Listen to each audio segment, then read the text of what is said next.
20 years ago, I sat across from a chemist in Seoul who told me something I never forgot. He said, "Vitamin C is the most honest ingredient in this entire industry because it's also the easiest one to fake." Think about that. Most active ingredients are quiet. They just sit in a formula and do their slow, invisible work. Vitamin C is loud. It's supposed to brighten. It's supposed to fight the free radicals from your commute and your coffee and your sun exposure. And if it's working, you can genuinely see a difference in your skin within weeks, which is exactly why it's the ingredient brands love to charge you the most for. You know the drill. You're standing in the skincare aisle or scrolling at midnight, and there's a serum in a heavy amber glass bottle with a French name and a $180 price tag. And right next to it, sometimes literally on the same shelf, is a plastic bottle, a fraction of the price, making almost identical claims. And some tiny, tired part of your brain says, there has to be a catch. There has to be something wrong with the cheap one. I need you to hear me say this clearly. There usually isn't. Not always, but far more often than the beauty industry wants you to believe. So today, I'm going through 8 vitamin C serums that dermatologists actually reach for and recommend. Not the ones with the biggest marketing budget, the ones with the actual chemistry. And I'm saving the last one for something that might genuinely rattle you a little, because it turns out one of the cheapest bottles on this entire list is quietly manufactured under the same corporate roof as one of the most expensive, most worshipped skincare brands on earth. Same science, different price tag. Nobody puts that on the box. Before we get into it, I want to give you the one idea to hold on to because it's going to explain everything that follows. A vitamin C serum earns its price from exactly 2 separate things. One is the formula, the actual concentration of ascorbic acid, whether it's been stabilized so it doesn't oxidize into useless orange sludge in your bathroom cabinet, whether there's ferulic acid or vitamin E in there, working alongside it the way the research actually supports. The other is the theatre, the glass, the ribbon, the flagship boutique, the celebrity dermatologist doing the unboxing video. Here's the thing I learned early in my career, working alongside chemists who built formulas for both the department store counter and the corner pharmacy. Those two things have almost nothing to do with each other. A company can sell you extraordinary theatre with a mediocre formula, and a company can sell you an extraordinary formula with almost no theatre at all. Keep that split in your head. Every single item on this list is going to test against it. Number 8 is Good Molecules Vitamin C Serum. And I want to address the elephant in the room immediately, because your first reaction is going to be suspicion. It costs about $10. In an industry where vitamin C serums routinely cross 100, that price tag reads as a red flag to most people, and I understand why. But look at what's actually inside the bottle instead of what it costs. It uses ascorbyl glucoside, a stabilized form of vitamin C that doesn't break down and oxidize the way pure L-ascorbic acid does, paired with ferulic acid for extra antioxidant support. It's not the most potent form of vitamin C you can buy, but it is a legitimately stable, legitimately functional formula, sold through Ulta with essentially zero packaging budget, spent convincing you it's luxurious. No amber glass, no ribbon. Just the ingredient doing its job at a price where messing up doesn't cost you anything. Number 7, Mad Hippie Vitamin C Serum. This one's a genuine independent, a small Portland-based company that stayed out of the conglomerate feeding frenzy that swallowed most of this industry over the last decade. What earns it a slot here is the formula logic. It pairs vitamin C with ferulic acid and vitamin E, which is the same antioxidant trio that made the most famous vitamin C serum in dermatology, SkinCeuticals CE Ferulic, into a near-religious object for skincare obsessives. That combination isn't marketing, by the way. Ferulic acid genuinely helps stabilize vitamin C and vitamin E and extend their antioxidant activity, and that synergy is well documented. Mad Hippie is using the same logic at under $30. Its limitation is honest though. It's a smaller batch, smaller distribution brand, so you won't find it everywhere, and it sells out online more often than a brand with a bigger factory would allow. Number 6 takes us straight to the source of that comparison, because Timeless Skincare's 20% vitamin C plus E ferulic acid serum has been called the internet's original dupe for that exact SkinCeuticals formula since roughly 2009. This is a family-run company out of Texas, no marketing department to speak of, and for over a decade, its entire reputation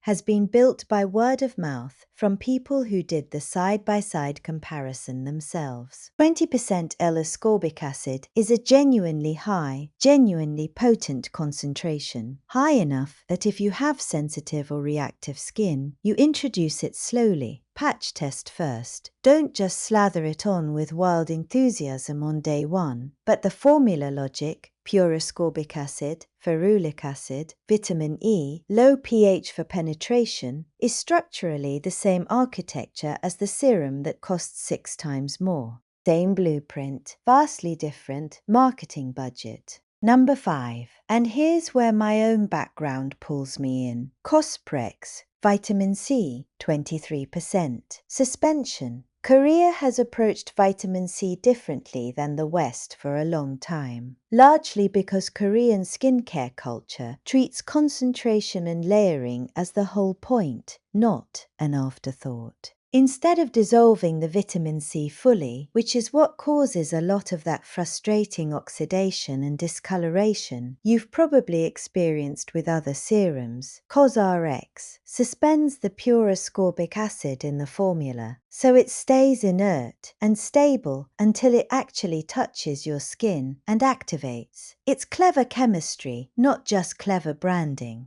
I do want to be straight with you about ownership here, because I promised you honesty over romance. CosRx is no longer a scrappy independent. A majority stake now sits with Amora Pacific, one of Korea's largest beauty conglomerates, the same company behind a long list of prestige Korean brands. I tell you that because being Korean doesn't automatically mean small, independent, or immune to the exact consolidation games I'm about to describe, happening everywhere else on this list. Good formula, big company behind it. Both things are true at once. Number 4 is a story I find genuinely interesting because it's the clearest ownership twist before the one I'm saving for last. Naturium's vitamin C complex serum was built by a formula-obsessed founder who came up through the beauty YouTube and content world, not a legacy skincare boardroom, and the brand built its reputation on ingredient transparency, showing people exactly what's in the bottle and why in plain language. In 2023, e.l.f. Beauty bought Naturium for roughly $355 million. Let that sink in for a second. A company that made its name being the accessible, honest alternative to the big glass jar brands became almost overnight a multi-$100 million acquisition target for exactly the kind of company it used to feel like an alternative to. The formula didn't get worse when that happened. This serum still layers a stabilized vitamin C with niacinamide in a way dermatologists genuinely like for people whose skin can't tolerate pure L-ascorbic acid at high strength. But the small indie brand story you might still have in your head about it is a few years out of date now. Number 3, CeraVe's Skin Renewing Vitamin C Serum. Here's why a drugstore name belongs on a list about dermatologist-grade skincare. CeraVe was literally built in partnership with dermatologists from the beginning. Its whole identity is barrier repair and ceramides, and this vitamin C serum follows that same clinical, no-nonsense playbook. Pure L-ascorbic acid paired with hyaluronic acid to offset the dryness and irritation that high-strength vitamin C can sometimes cause. And here's your first ownership thread to hold on to. CeraVe has been owned by L'Oréal since 2017, when they acquired it in a larger deal with Valiant. That's the same L'Oréal whose portfolio includes some of the most expensive skincare on the planet.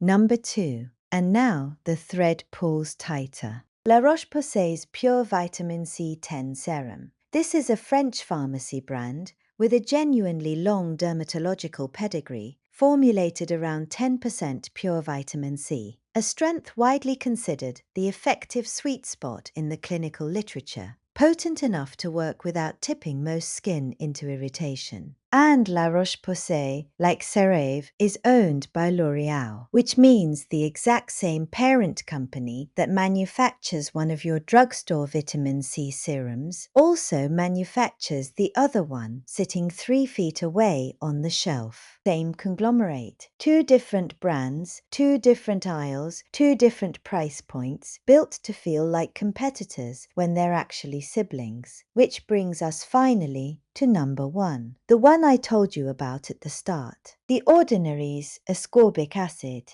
8% alpha, arbutin, 2%, or its 12% ascorbyl glucoside formula, depending on which strength suits your skin. The Ordinary built its entire identity on the opposite of theatre. No story, no ribbon, just the percentage, and the ingredient name printed plainly on a box that looks like it belongs in a laboratory, not a boutique. And in 2021, Estée Lauder took majority ownership of Serum, the company behind The Ordinary. I want you to really sit with that. Estée Lauder, the house behind some of the most expensive, most prestige-coded skincare sold anywhere in the world, now holds a controlling stake in the $8 serum sitting in your cart. The scientists who understand vitamin C stability, delivery, and formulation at the highest level in that company are not exclusively working on the products with the 4-figure gift sets. Some of that same expertise is sitting quietly inside a bottle that costs less than your lunch. Here is the line I want you to carry with you because it's the whole point of this video. Your skin has never once cared what the jar looks like. It only ever mattered if the vitamin C was still alive and stable when it touched your skin. That's it. That's the entire secret this industry spends billions of dollars trying to make you forget. So let's talk about how you actually use any of this. First, introduce vitamin C slowly if you're new to it or your skin runs sensitive. A few times a week to start, not daily, and always alongside sunscreen the next morning. Because vitamin C works beautifully with sun protection, it is not a replacement for it.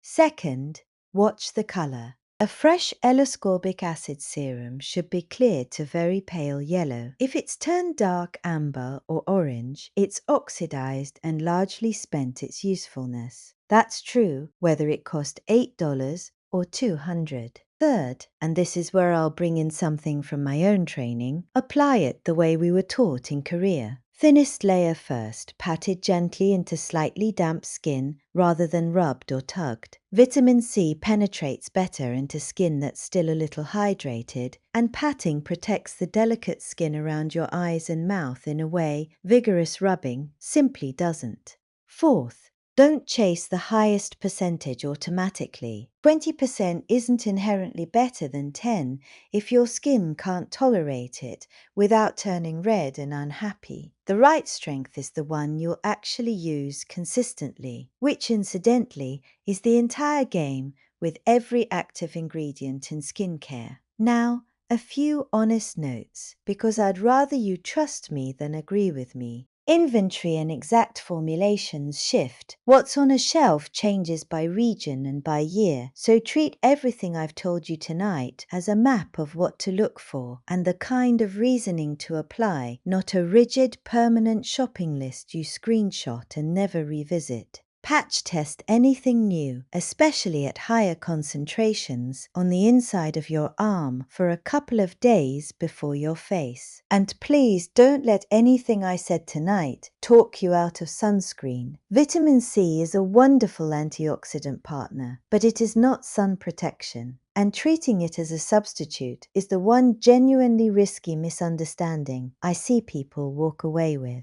Here's the bigger picture, and it's the part that actually changed how I shop, not just what I recommend. It would be easy to walk away from a list like this angry, to feel like you've been paying for a name on a bottle instead of a formula in it. And sometimes that's exactly what's happening. But the twist, the thing that actually surprised me putting this list together, is that being owned by a giant conglomerate was never, by itself, the danger. CeraVe and La Roche-Posay share a parent, and both make genuinely respected, dermatologist-endorsed formulas. The Ordinary is majority owned by the same house as some of the most expensive skincare on earth, and it still ships an honestly potent, honestly priced vitamin C. Ownership tells you almost nothing about quality. What tells you something is whether the company bothered to stabilize the formula, whether they told you the actual concentration, whether they spent the money on the ingredient or on the unboxing experience. Neglect is the danger, not the giant standing behind the label. Your skin has never once cared what the jar looks like. It only ever mattered if the vitamin C was still alive when it touched your skin. So tell me in the comments, which one of these have you been quietly buying for years without knowing the story behind it? And which brand on your bathroom shelf are you finally ready to stop overpaying for? I read every single comment on these videos, and honestly, they're where half my future topics come from. If this kind of investigation is useful to you, stay close, subscribe, because next time I'm pulling back the curtain on retinol, and the ownership map behind that one might surprise you even more than this one did. Take care of your skin, and take care of your wallet while you're at it.